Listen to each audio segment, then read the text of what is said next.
So in Karnes, we had a large group of law students, as well as myself, our fellow Robin Sherman, and a psychology professor and a doctoral psychology student.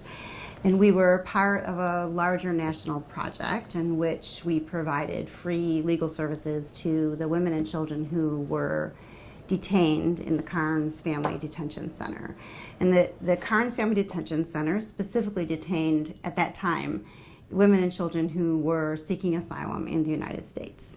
And so there are a few nonprofit organizations, as well as a law school and an immigration attorney organization who over the years have developed a program through which individual attorneys as well as law students usually spend a week there providing consultations and preparations and other types of legal services to the detainees there.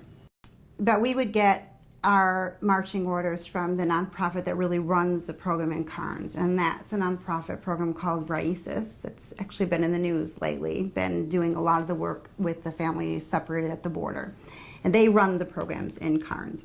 And so they would give us a list. These are all the people that need to be prepped for a CFI. These are some of the people that had positive CFIs, and so you need to counsel them on what's going to happen when they leave. Or these are women who just arrived. You need to do an intake with them and explain the process to them, and then maybe do a CFI prep. And then there were a group of women who had negative CFI results, who we were prepping for explaining their case to an immigration judge.